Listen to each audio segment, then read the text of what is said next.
Hier bij de stand van Curaçao, Noordsdouche Curaçao, met Christine van Lions Dive. En zij gaan ons een eerste impressie geven van de vakantiebeurs 2009 hier in Nederland. Hoe is jouw eerste indruk van de beurs?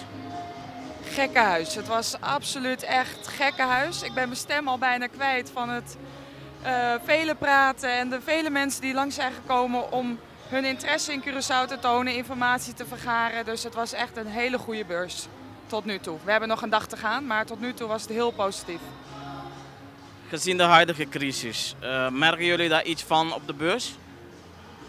Weinig. Als je kijkt hoeveel mensen hier rondlopen, zeker vandaag zaterdag, mensen zijn natuurlijk vrij, vraag ik me af welke crisis. Mensen willen gewoon lekker op vakantie. Misschien is het zelfs zo, er is crisis, dus we moeten op vakantie om even alles van ons af te zetten. Kan ook. Maar mensen willen nog zeker naar de zon en nog zeker naar Douche Curaçao. Als je de Nederlander of menigte toerist naar Curaçao zou willen lokken en zeker naar Lions Dive, waarom zouden ze daar naartoe moeten komen? Kun je mij vertellen? Ja, moeilijk om dat heel kort te vertellen, omdat het eiland zo veelzijdig is. Dus het is eigenlijk voor iedereen wisselend. De ene die wil gewoon een lekkere zonvakantie en daar is Curaçao natuurlijk perfect voor.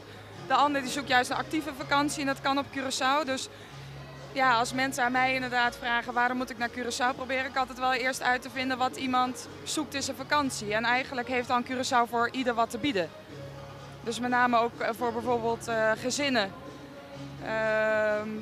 Mama die wil graag op het strand liggen en papa wil duiken en de kinderen die willen met dolfijnen zwemmen bijvoorbeeld. Het kan allemaal. Wat biedt Lions Dive de toeristen op Curaçao? Sowieso een van de mooiste stranden, maar ook een van de gezelligste hotels met echt de Caribische sfeer. Heel gemoedelijk, maar toch de kwaliteit van een goed 4-sterren hotel. 3 restaurants op het terrein, 3 zwembaden en natuurlijk het privéstrand waarmee je gelijk in de Caribische Zee duikt.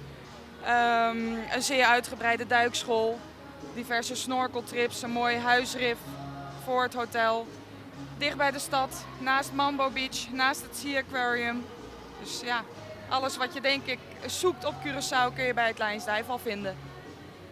Hier bij de stand van Curaçao, Noordsdouche Curaçao, met Christine van Lions Dive. En zij gaan ons een eerste impressie geven van de vakantiebeurs 2009 hier in Nederland. Hoe is jouw eerste indruk van de beurs? Gekkenhuis. Het was absoluut echt gekkenhuis. Ik ben mijn stem al bijna kwijt van het vele praten en de vele mensen die langs zijn gekomen om hun interesse in Curaçao te tonen, informatie te vergaren. Dus het was echt een hele goede beurs tot nu toe. We hebben nog een dag te gaan, maar tot nu toe was het heel positief. Gezien de huidige crisis, merken jullie daar iets van op de beurs? Weinig. Als je kijkt hoeveel mensen hier rondlopen, zeker vandaag zaterdag, mensen zijn natuurlijk vrij, vraag ik me af welke crisis. Mensen willen gewoon lekker op vakantie.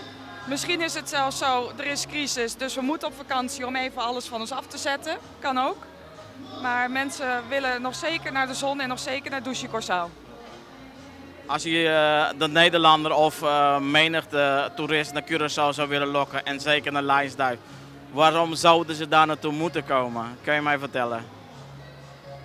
Ja, moeilijk om dat heel kort te vertellen, omdat het eiland zo veelzijdig is. Dus het is eigenlijk voor iedereen wisselend. De ene die wil gewoon een lekkere zonvakantie en daar is Curaçao natuurlijk perfect voor. De ander die zoekt juist een actieve vakantie en dat kan op Curaçao. Dus ja, als mensen aan mij inderdaad vragen waarom moet ik naar Curaçao, probeer ik altijd wel eerst uit te vinden wat iemand zoekt in zijn vakantie. En eigenlijk heeft dan Curaçao voor ieder wat te bieden. Dus met name ook voor bijvoorbeeld gezinnen. Mama die wil graag op het strand liggen en papa wil duiken en de kinderen die willen met dolfijnen zwemmen bijvoorbeeld. Het kan allemaal. Wat biedt Lions Dive de toeristen op Curaçao? Sowieso een van de mooiste stranden, maar ook een van de gezelligste hotels met echt de Caribische sfeer. Heel gemoedelijk, maar toch de kwaliteit van een goed 4-sterren hotel. 3 restaurants op het terrein, 3 zwembaden en natuurlijk het privéstrand waarmee je gelijk in de Caribische Zee duikt. Een zeer uitgebreide duikschool, diverse snorkeltrips, een mooi huisrif voor het hotel. dicht bij de stad, naast Mambo Beach, naast het Sea Aquarium. Dus ja, alles wat je denk ik zoekt op Curaçao kun je bij het Lijnsdijf al vinden.